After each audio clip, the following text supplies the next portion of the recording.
Assalamu alaikum wa rahmatullahi wa barakatuh. Bismillahirrahmanirrahim. What's up, guys? This is me, Wasim Tokir, and this for my new Islamic video. Welcome back to my new another Islamic video. Well, এই Islamic ভিডিওটা হতে যাচ্ছে গুরুত্বপূর্ণ একটি Islamic video, কেননা কয়েকদিন পরেই আর মাত্র 9 দিন পরেই আসতে যাচ্ছে পবিত্র ঈদুল আজহা, কোরবানির ঈদ। কোরবানির ঈদকে কেন্দ্র করে কোরবানির ঈদের আগে 10 দিন মানে 9 দিন সময় হচ্ছে জিলহজের প্রথম 10 দিন।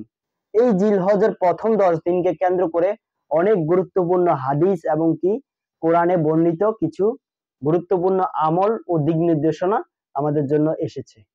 জিলহজের প্রথম 10 দিনের গুরুত্ব কিন্তু ইসলাম এবং কি আমাদের আল্লাহর কাছে অত্যন্ত গুরুত্বপূর্ণ। তো আজকে আমরা এই বিশেষ ইসলামিক ভিডিওতে জেনে নিব জিলহজের গুরুত্বপূর্ণ 8টি হাদিস এবং কি কোরআনের আয়াত, যেগুলা রাসূল সাল্লাল্লাহু আলাইহি ওয়াসাল্লাম এবং কি কোরআন থেকে প্রমাণিত গুরুত্বপূর্ণ 8টি আমল। প্রথমে আসুন শুরু করি আল্লাহ রাসূল সাল্লাল্লাহু আলাইহি ওয়াসাল্লামের একটি হাদিস থেকে, যেখানে আল্লাহ রাসূল সাল্লাল্লাহু আলাইহি ওয়াসাল্লাম বলেন, যখন তোমরা জিলহজ মাসের চাঁদ দেখবে এবং তোমাদের মধ্যে কেউ কোরবানি দেওয়ার ইচ্ছা করবে, তাহলে যেন সে কোরবানি দেওয়ার আগ পর্যন্ত চুল নখ না কাটে। হাদিসটি আসছে সহিহ মুসলিম শরীফে, হাদিস নং 1977 নম্বর হাদিস। এই হাদিসে আল্লাহ রাসূল সাল্লাল্লাহু আলাইহি ওয়াসাল্লাম স্পষ্টভাবে বলেছেন, যদি তোমরা জিলহজ মাসের চাঁদ দেখো, মানে জিলহজ মাস শুরু হয় তখন থেকে শুরু করে কোরবানির আগ পর্যন্ত যারা কোরবানি দিতে ইচ্ছুক তারা যেন তাদের হাতের নখ এবং কি হাতের নখ অথবা শরীরের বিভিন্ন পশম যেন না কাটে। এটা শুধু প্রযোজ্য যারা রোজা রাখবে, যারা কোরবানি দিবে তাদের জন্য, অন্যদের জন্য নয়। তো আসুন, জিলহজ মাস অলরেডি শুরু হয়ে গেছে। আজকে হচ্ছে জিলহজ মাসের 2 তারিখ, মানে একদিন চলেও গেছে। আমি দ্বিতীয় দিনে এই ভিডিওটি আপনাদের মাঝে তুলে ধরছি। এটা হচ্ছে প্রথম অংশ। অবশ্যই এখন থেকে যারা কোরবানি দিতে ইচ্ছুক বা কোরবানি দিবেন তারা চুল দাড়ি মানে যে কোনো নখ থেকে শুরু করে যে কোনো পশম কাটা থেকে বিরত থাকতে হবে।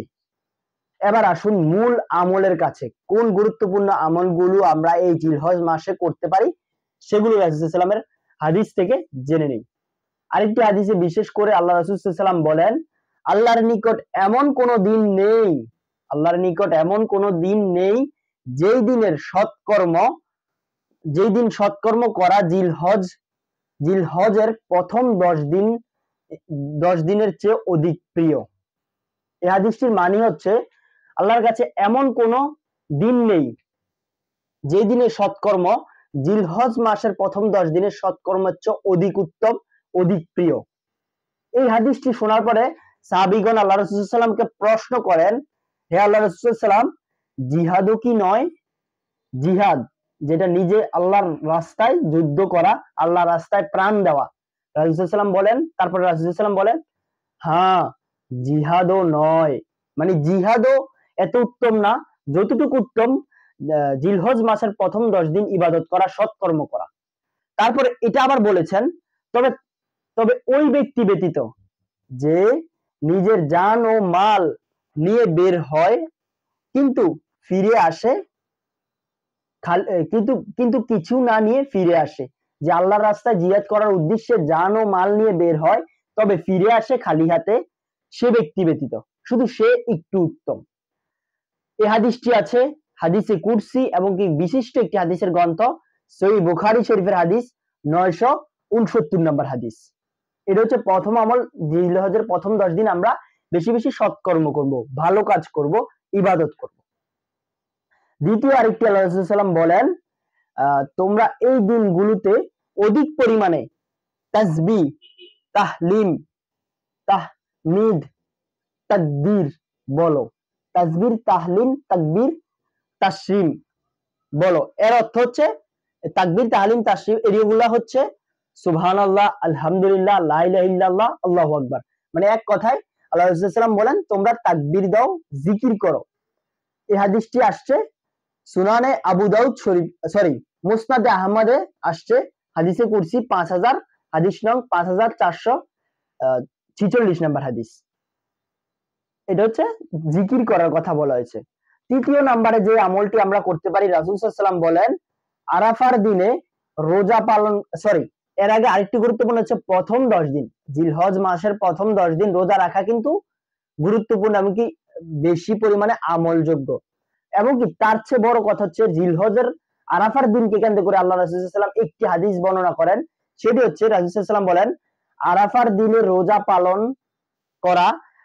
করার মাধ্যমে পূর্বের 1 বছর ও পরবর্তী 1 বছরের গুনাহ মোছার কারণ হতে পারে। সুবহানাল্লাহ। আমরা চেষ্টা করব প্রথম 10 দিন রোজা রাখতে না পারলেও আরাফার দিনে দয়া করে রোজা রাখার চেষ্টাটা করব। কারণ আল্লাহ রাসূল সাল্লাল্লাহু আলাইহি ওয়াসাল্লাম এই হাদিসে স্পষ্ট করে বলে দিয়েছেন, যদি কেউ আরাফার দিনে রোজা রাখে, সে ব্যক্তির পূর্বের 1 বছর এবং কি পরবর্তী, মানে যেই বছরটা চলে গেছে সেই বছরটা এবং কি যেই বছরটা আসবে সেই বছরটা, এই 2 বছরের সকল গুনাহ মোছার কারণ হতে পারে এই জিলহজ মাসের আরাফার দিনে রোজা রাখাটা। তো এখন এই হাদিসটি আছে মুসলিম শরীফে, সহিহ মুসলিম শরীফের হাদিস নং 1162 নাম্বার হাদিস। এখন আসুন একটু জেনে নেই, এখানে একটু ঝামেলা আছে, সেটা হচ্ছে জিলহজ মাসে আরাফার দিনটা, সৌদি আরবে যেই দিন আরাফার দিন হয় সেই দিন কিন্তু ক্যালেন্ডার অনুযায়ী সেই দিনটা আমাদের আসে না। তার জন্য আমাদের করণীয় কি? তার জন্য আমরা সৌদি আরবে যেই দিন আরাফার দিন হবে সেই দিনটিতে রোজা রাখবো এবং কি তার পরবর্তী দিন যেই দিনে আমাদের ক্যালেন্ডারে সেই দিনটি আসে সেই দিনেও রোজা রাখবো। তাহলে 2 দিন রোজা রাখার ফলশ্রুতিতে আমাদের মধ্যে আরাফার দিনের যেই বৈশিষ্ট্যটা, যেই আমলটা, সেটা মিস হবে না 2টি রোজার মাধ্যমে। তাহলে 2টি রোজার মাধ্যমে আমরা 2 বছরের গুনাহ নিজেরা মাফ করে নিতে পারবো। সুবহানাল্লাহ। এখন আসেন 4 নাম্বার যে আমলটি আমরা করতে পারি, দান সদকা। আল্লাহ রাসূল সাল্লাল্লাহু আলাইহি ওয়াসাল্লাম বলেন দান করা গুনাহের আগুন নিভিয়ে দেয়। দান গুনাহের আগুন নিভিয়ে দেয় যেমন পানি আগুন নিভিয়ে দেয়। সুবহানাল্লাহ, কত সুন্দরভাবে বুঝিয়ে বলেছেন। দান করলে জাহান্নামের আগুন নিভে যায় যেমন করে পানি আগুন নিভিয়ে দেয়। এই হাদিসটিও একটি সহিহ হাদিস, তিরমিজি শরীফের হাদিস,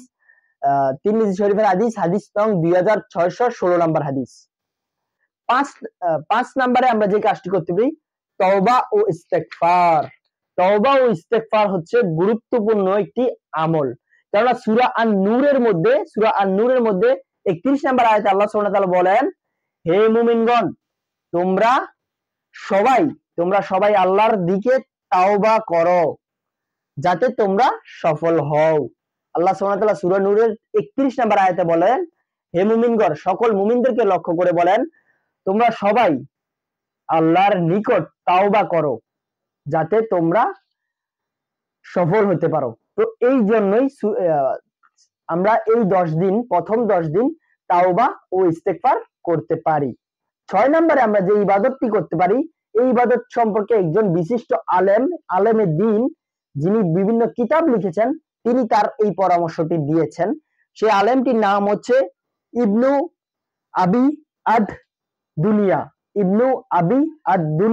তিনি তার হাদিস গ্রন্থে উল্লেখ করেন, যে ব্যক্তি এই 10 রাতে, জিলহজের প্রথম এই 10 রাতে দাঁড়িয়ে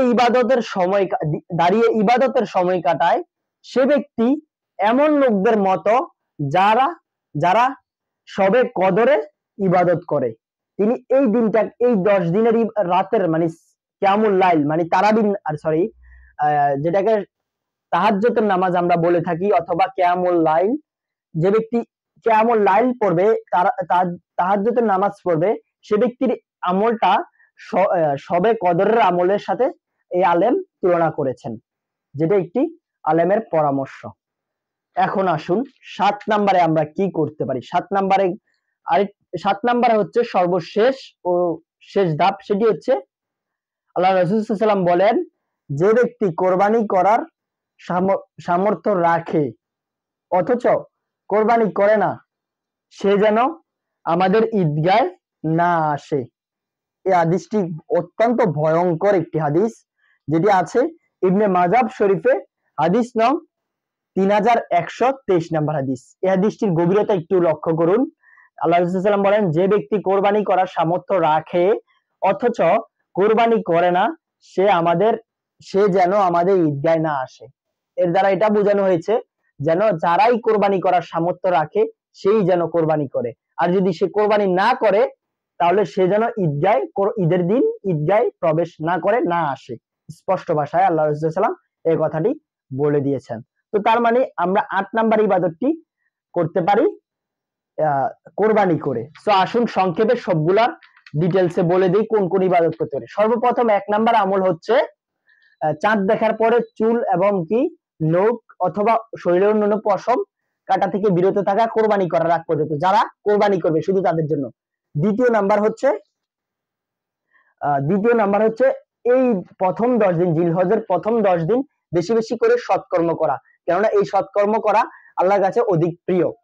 তৃতীয় নাম্বারে আমরা যেটা করতে পারি সেটা হচ্ছে তাসবিহ পাঠ করা, সুবহানাল্লাহ, জিকির করা আর কি। তৃতীয় নাম্বারে আমরা বেশি বেশি করে জিকির করতে পারি।